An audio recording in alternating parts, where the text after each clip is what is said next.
मैं सुनी सर। जैसा कि आपको हम बताए थे कि जेईई मेंस का 21 जनवरी से 29 जनवरी के बीच एग्ज़ाम होने वाला है, ठीक है, और फर्स्ट शिफ्ट का।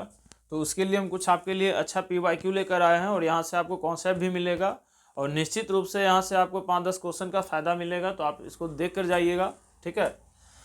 तो correct order of stability of carbanion, यानी इसमें जो आपसे पूछा जा रहा है कि कार्बाइनाइन का जो है करेक्ट स्टेबिलिटी इसमें से क्या होगा। तो कार्बाइनाइन के लिए आपको कॉन्सेप्ट याद रखना चाहिए कि कार्बाइनाइन के लिए कॉन्सेप्ट क्या होता है। तो सबसे पहले एरोमेटिसिटी को देखेंगे हम लोग, यानी एरोमेटिक कंपाउंड होगा वो सबसे बेहतर होगा, फिर आपका नॉन एरोमेटिक कंपाउंड होगा और फिर आपका एंटी एरोमेटिक कंपाउंड होगा। तो ये सीरीज होता है कार्बाइनाइन का, तो इसको याद रखिएगा। और इस कॉन्सेप्ट पर एग्जाम में प्रश्न निश्चित रूप से आते हैं, एरोमेटिक पर, नॉन एरोमेटिक पर, और एक आपका होता है एंटी एरोमेटिक पर।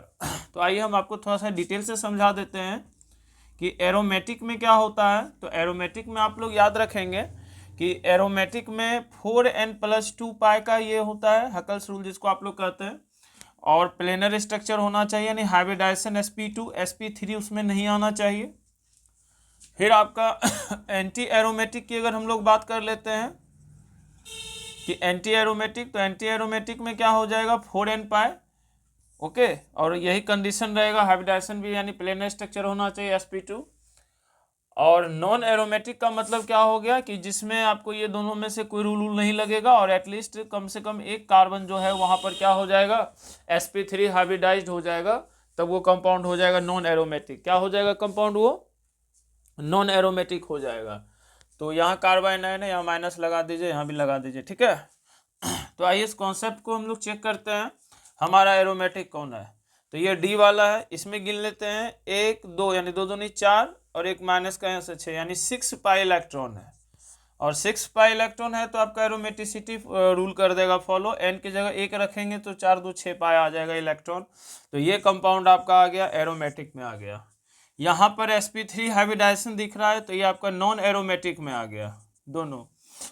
इसमें आ जाते हैं, एक यहाँ है यानी 2 इलेक्ट्रॉन और 2 4, यानी 4 पाई इलेक्ट्रॉन इसमें प्रेजेंस है।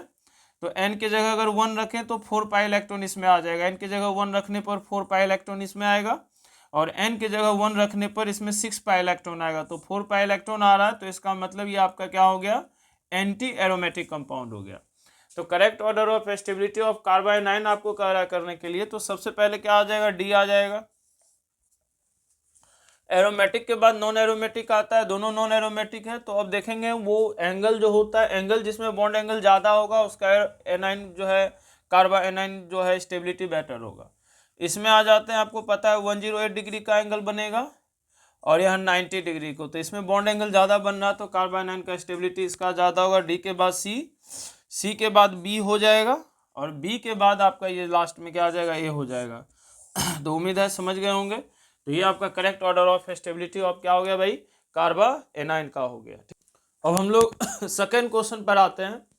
सेकेंड क्वेश्चन हम लोग का कह रहा है number of carbocation from the hyper conjugation. ये टॉपिक को आप बढ़िया से देख लीजिए, क्योंकि जेईई मेंस में यहाँ से भी 1-2 क्वेश्चन निश्चित रहता है, ये सब आपका जीओसी का पार्ट है। तो आइए हम लोग देखते हैं कि हाइपर कंजुगेशन के लिए कॉन्सेप्ट क्या होना चाहिए।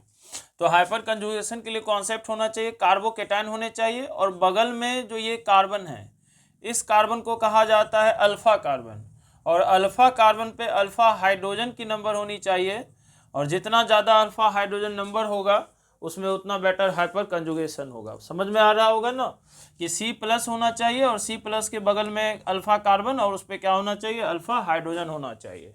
और यदि एक चीज़ और पॉइंट याद रखिएगा कि अगर कार्बोकेटाइन के सामने वाले में लोन पेयर इलेक्ट्रॉन कोई स्पीसीज है तो वो हाइपर कंजुगेशन में पार्टिसिपेट नहीं करेंगे।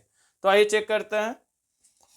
ये हमारा कार्बोकेटाइन है, ये अल्फा कार्बन, ये अल्फा कार्बन और ये अल्फा कार्बन, यहाँ 3 हाइड्रोजन, यहाँ भी 3 हाइड्रोजन और यहाँ पे 2 हाइड्रोजन, तो यानी अल्फा हाइड्रोजन यहाँ पर्याप्त है, अवेलेबल है, तो ये हाइपर कंजुगेशन में जाएगा। ये कार्बोकेटाइन, तो ये बगल में अल्फा कार्बन हो गए और इस पर 3 हाइड्रोजन, यहाँ पर भी 3 हाइड्रोजन, तो इसमें भी अल्फा हाइड्रोजन का नंबर प्रेजेंस है, तो ये भी आपका हाइपर कंजुगेशन में जाएगा। यहाँ कार्बोकेटाइन है बट लेकिन यहाँ अल्फा कार्बन नहीं है, तो अल्फा कार्बन नहीं है तो अल्फा हाइड्रोजन नहीं है, तो ये नहीं जाएगा। यहाँ कार्बोकेटाइन है और बगल वाले कार्बन को क्या कहा जाता है, अल्फा कार्बन, लेकिन यहाँ अल्फा हाइड्रोजन नहीं है, ठीक है, यहाँ अल्फा हाइड्रोजन नहीं है चूंकि डबल बॉन्ड है, और डबल बॉन्ड का मतलब हो गया यहाँ हाइब्रिडाइजेशन क्या है, sp2, तो sp2 हाइब्रिडाइजेशन नहीं होना चाहिए, क्या नहीं होना चाहिए, sp2 हाइब्रिडाइजेशन बगल वाले में नहीं होना चाहिए, अल्फा हाइड्रोजन तो यहाँ पर एक हो जाएगा, तो sp2 हाइब्रिडाइजेशन नहीं होना चाहिए, अगर यहाँ पर है तो ये भी आपका हाइपर कंजुगेशन में पार्टिसिपेट नहीं करेगा, ठीक है, समझ लीजिए। आगे आते हैं ई वाले नंबर पे, यहाँ कार्बोकेटाइन बन रहा है, बगल में लोन पेयर इलेक्ट्रॉन है, तो ये हाइपर कंजुगेशन में नहीं जाएगा। यहाँ बन रहा है तो यहाँ पर भी 3 हाइड्रोजन है सल्फा कार्बन पे, यहाँ पर भी है और यहाँ पर भी है, तो ये भी चला जाएगा। यहाँ कार्बोकेटाइन है तो बगल में लोन पेयर इलेक्ट्रॉन है, तो ये भी आपका हाइपर कंजुगेशन में नहीं जाएगा, याद रखिएगा। यहाँ पर आप देख लें डबल बॉन्ड के कारण जो है sp2 हाइब्रिडाइजेशन बनना, और sp2 हाइब्रिडाइजेशन यदि बनेगा तो हाइपर कंजुगेशन में वो पार्टिसिपेट नहीं करता है, लेकिन यहाँ पर अल्फा हाइड्रोजन होगा चूंकि 1 2 3 1 4 यहाँ पर है, लेकिन डबल बॉन्ड था sp2 था इसलिए नहीं किया, ठीक है, समझ गया होंगे।